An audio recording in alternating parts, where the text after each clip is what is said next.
Joining us now on the Deseret First Credit Union hotline is Amy Daughters, writer from FBschedules.com, who put out an article challenging the status quo of BYU and their Power 5 equivalent scheduling requirement for their opponents, and got us talking about all of this. Amy, welcome to BYU Sports Nation. Great to have you with us.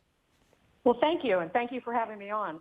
What influenced you to write this article and I guess initially got you thinking about BYU and how they fit into all of this?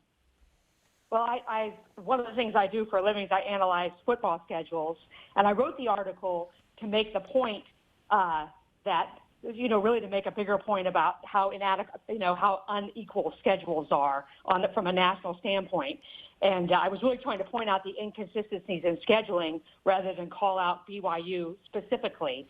Because as long as there's no across-the-board standards in scheduling, there's an opportunity for the College Football Playoff Committee to use schedule strength to pick the teams that are most desirable for the bracket slot.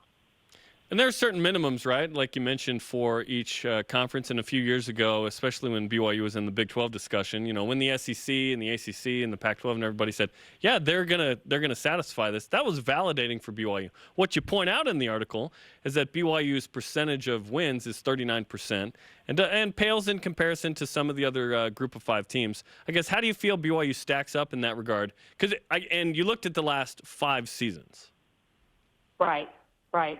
Well, I think that, and one thing that, you have to look at it as, with BYU with a smaller sampling, if BYU played in the Big 12, we'd have a better idea because they consistently play 9 or 10 power teams a season. Right now they play 4 or 5. So it makes that number, it's not really an apples-to-apples comparison. But as of how they're playing now, they rank just below the top teams in the Group of 5 as far as performance level against Power 5 opponents. Now, Amy, how much of who BYU plays in terms of Power 5 opponents and their strength, when they play and where they play, factored into how you wrote this article? Because from what we can tell, we look and see BYU playing Utah, Tennessee, Washington, USC, and that is much harder than what the other Group of 5 teams are playing in terms of their Power 5 competition. It's more, and it feels like it's more difficult. Right. And in this case, if you look back over the last 5 seasons, they play teams like Mississippi State, Wisconsin, LSU. You guys have showed up. Cal, those are all great teams, Arizona. But what's hard to do when you've got 1,000 words to write an article is to look at every angle, because you're gonna lose people. So I think you make a very good point. You're playing at Tennessee this year. Knoxville is not an easy place to play as an SEC team. So I think that's absolutely a consideration that needs to be made and part of the discussion. The hard thing is, again, to fit that into the parameters of 1,000 words, it makes it difficult because you're going to lose almost everybody when you start doing that. Yeah, you got to talk to your editor and get up to 2,000, right, for this, and then you can just put all those angles in there, right, Amy? That's right. And then everybody will love me then. Yeah. Give me more words. I'm Bill Simmons. Let's go. I'll just write all day, right? Among those Group of 5 teams that you compared with BYU, I'm interested to know why you left off, say, Boise State and UCF, 2 teams that perhaps, and even Houston, who I would think maybe belong in that comparison. Well, I didn't put them in on purpose, and the reason I did is I felt like it was more fair to BYU to go and pick the teams that have performed the best, over the last 3 years. The teams, Boise State, is a long-term successful team. But to pick those teams and say, here's the best 3 teams in the Group of 5, and say, why isn't BYU better than that when these guys are at a peak? So I tried to pick teams that were more reasonable, that were reasonably successful, though not elite over the last 5 years. I didn't pick Akron, but I also didn't pick UCF, who beat Auburn in a bowl game 2 years ago. And yeah, the last 5 years, UCF's 3-9, so we really wanted them in there, Amy. It would have helped. Oh, okay. The last 2 years, they've been great, but the previous 3 before that, they weren't as good. Amy, you bring up that's a very interesting point, and that was well played for sure. But anytime you bring up UCF, people complain that you're comparing, to a program that's in a place where no one can compare themselves to, including most of the Power 5 programs. And that's probably the next part of this discussion is, where do you feel like BYU fits in all of this?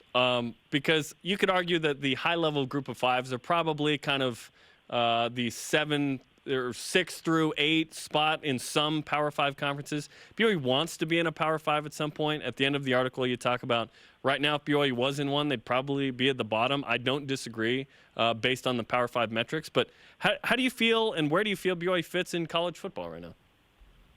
Well, here's the thing. First of all, I don't think it does BYU any good to be considered a Power 5 opponent. I get that there's a bit of an honor or a pride thing, but it doesn't do any good because I almost feel like BYU is being used as the power programs do with a lot of programs that aren't in the Power 5 conferences. You know, they can call them whatever they want to, but I think BYU either deserves to be in a conference that's a national program with a national brand, that they either be in a power conference so they can prove themselves, so they have a clear shot at a championship. They absolutely deserve that. Or alternatively, if BYU wants to continue to be independent and reap those benefits, then the fix is pretty simple. It takes a couple of years to catch up. You add 4 or 5 power games to the schedule. Get yourself up to 9 or 10, and then you force the committee, you force college football to look at BYU like Notre Dame. I'm not saying they're going to be Notre Dame, but if you look at Notre Dame's schedule with 5 ACC games, the BYU can add some mid-level, lower Power 5 conference opponents, and they can put themselves there without having to join a conference. And I think BYU is an anomaly because they stand on their own, because they're between Notre Dame, the rest of the independents. But frankly, they deserve better. Amy Daughter's with us on BYU Sports Nation, writer for FBschedules.com. BYU is the only team, as far as we can tell, that opens up the season with 4 straight Power 5 opponents out of all 130 FBS teams.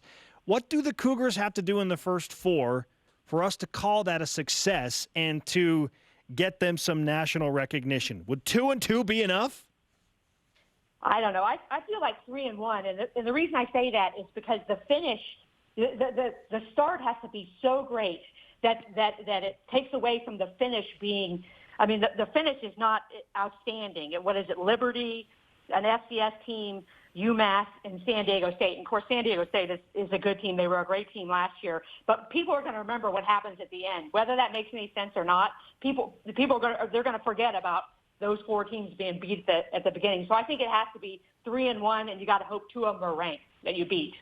Amy, great to have you with us. We appreciate you coming on, and we wish you the best as you continue on writing articles. Perhaps they'll give you 2,000 more words. Give Amy more words. Okay, all right. Well, I hope that message was heard by somebody. So. Thanks, Amy. Thanks for having me on, guys.